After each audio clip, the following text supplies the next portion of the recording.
भावा करताय, कारण आई म्हणजे सुखाचा सागर, बाप म्हणजे धैर्याचा डोंगर.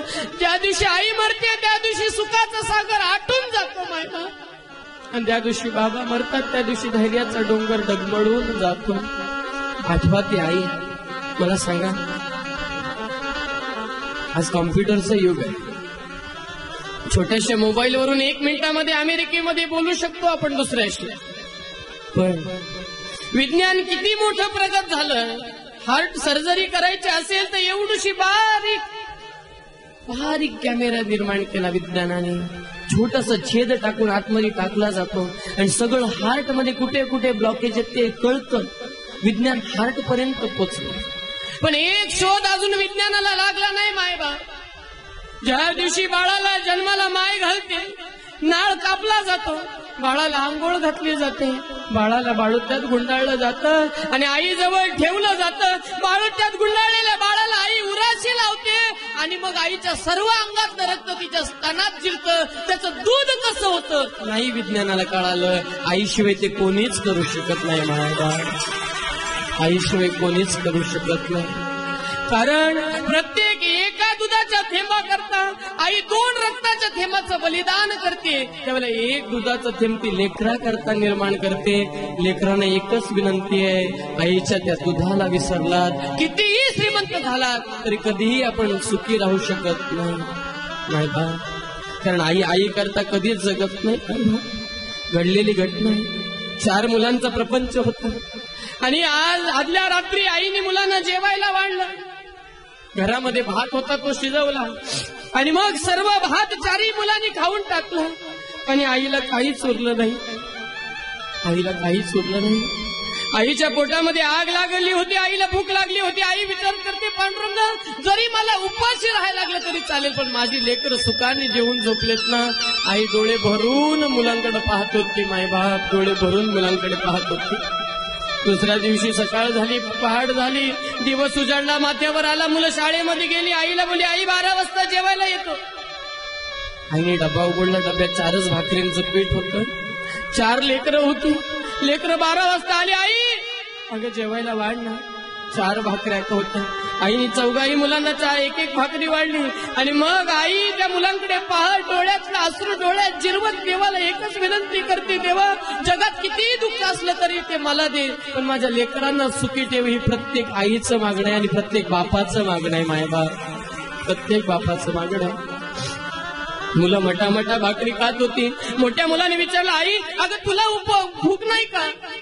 आईच्या डोळ्यात कचकन पाणी आलं, पण पाणी सावरत आई म्हणाली, बाळा मला आज भूक नाही, आज माझा उपवास आहे. आईला माहिती होतं माझी जर भूक भागवायची असेल तर प्रत्येक मुलाच्या ताटातून चतकोर भाकरी काढावी लागेल आणि पांडुरंगा माझ्या मुलांची चतकोर भाकरीची भूक सुद्धा राहू नये म्हणून आई उपवास धरला नव्हता, तर आई उपवाशी होती. हे आई व्यतिरिक्त कोणीच करू शकत नाही मायबाप, कोणीच करू शकत नाही. का विसरत होती आई? जी आई म्हणजे काय? जी आई म्हणजे निरांजनामध्ये जळणारी वात म्हणजे आई आहे आणि दगडावर झिजणारं चंदन म्हणजे आपले वडील आहेत मायबा. चंदन म्हणजे वडील आहेत, जळणारी वात म्हणजे आई आहे. एक दिवशी निरांजन हसायला लागलं आणि वातीला विचारायला लागलं, अय वाती ताई अगं तुला दुःख होत नाही का गं? तू जळतेस ना, संपतेस ना.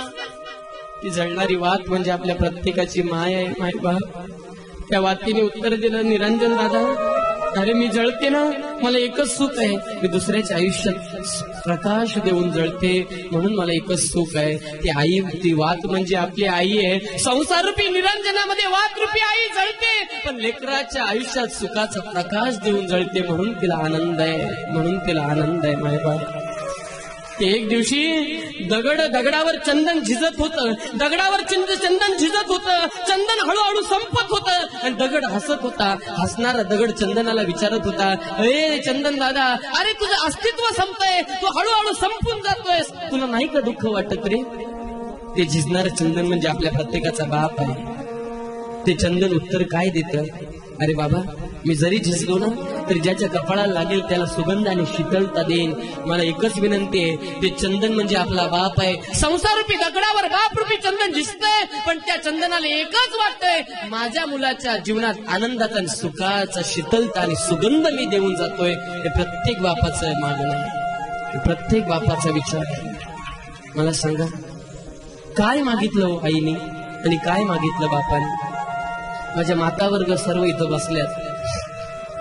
मला सांगा, मुलीचं माहेर पण कुठपर्यंत? जोपर्यंत तिची माय जिवंत आहे तोपर्यंत तिचं माहेर पण. कारण तळहाताचा पाळणा, नेत्राच्या ज्योती आणि शरीराची माती करून आई आपल्याला अंगा खांद्यावर वाढवते. माय भाव, लेक लहानाची मोठी होते, हळूहळू हळू लेक मोठी होते. आई तिच्या सर्व चुका पदरात घेते. हळूहळू तिला बोटाला धरून आई शिकवते. जेवण कसं करावं, भाकरी कशी थापावी, माय सगळं शिकवते. आणि ज्या दिवशी मुलगी सासरी जायला निघते त्या दिवशी आईला आलिंगन देते. आई, मुलगी रडते, हंबरट पडते. माय भाव, कारण आई, प्रत्येक चुका तू माझ्या क्षमा करत होतीस आई. मला तू अंगा खांद्यावर खेळवत होतीस आई. आतापर्यंत मी जे केलं ते सगळं पोटाश घेतलंच आई. आता मी लहानाची मोठी झाली आई, आता तुला सोडून चालले, आता काय करू? कालांतराने लेक तिच्या संसारामध्ये रममान होते. तिला लेकरं होतात. आई म्हातारी होते. आई 70, 75, 80ची होते. आईच्या चेहऱ्यावर सुरकुत्या पडतात. आईचे पाय लटलट लटलट कापतात. आईचा हात थरथर थरथर कापत राहतो. आई विनंती करते, लेकी एकदा येऊन जाणार. लेक येते. लेक आल्यानंतर लटलटते, पायाने उभी राहते. माय थरथर त्या हाताने तिच्या गालावरनं फिरवते हात. आणि ज्या दिवशी माय गालावरून हात फिरवते त्यावेळेला प्रत्येक मुलीला स्वर्ग सुद्धा ठेंगणा पडतो. आईच्या स्पर्शात ताकद आहे माय बाप, आईच्या स्पर्शात ताकद. लहान लेकरू वर्षापर्यंत